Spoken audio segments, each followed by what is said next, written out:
बहुत अच्छे लग रहे हैं। अल्लाह पाक आपको शैतान के शर से महफूज रखे। बहुत मान है ना तुम्हें अपने और शावेज के रिश्ते पर। मैं चाहता हूँ कि मेरी और अनाबे की मायूं इसी घर में हो। अगर तुम ये सब कुछ मुझे इम्प्रेस करने के लिए कर रही हो ना, ये मेरी ख्वाहिश है। तुम्हारी ख्वाहिश है या अनाबिया की? मैं तुम्हें इस घर से निकालूंगी। तुम अपने मकसद में कभी कामयाबी होगी। बस कुछ दिनों के बाद। सबसे पहले इब्लीस की किस्त 54 के टीजर में एक सेंसरी खेज इंतकामी मंसूबा सामने आया है। तो चलिए देखते हैं कि ये है क्या। कहानी का मरकज है एक चौंका देने वाली धमकी, लेकिन सवाल यह है कि इसके पीछे आखिर है कौन।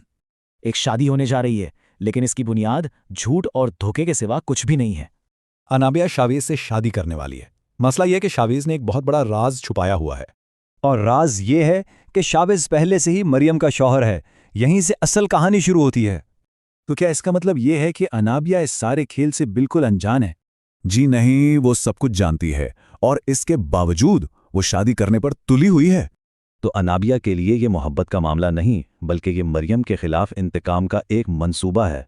अपने मंसूबे की कामयाबी के लिए उसने शावेज की पहली शादी का राज अपने घर वालों से भी छुपाया है। उसका मंसूबा बहुत बेरहमाना है, और इसके सिर्फ 4 हिस्से हैं। और अब शायद बहुत देर हो चुकी है, क्योंकि शादी का दिन आ ही गया है। और मरियम, उसे तो अंदाजा ही नहीं कि उसकी जिंदगी में कैसा तूफान आने वाला है। दोनों की हालत में जमीन आसमान का फर्क है। एक शिकारी है तो दूसरी बेखबर शिकार बनने वाली है।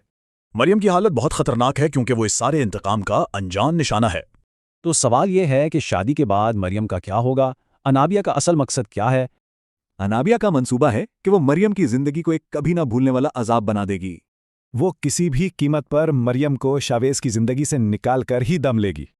और आखिरी मकसद, वही पहली धमकी, मरियम को जलील करके उसके अपने घर से निकाल देना। तो क्या अनाबिया का ये मंसूबा कामयाब होगा, या फिर इंतकाम की ये आग खुद उसे ही जलाकर राख कर देगी?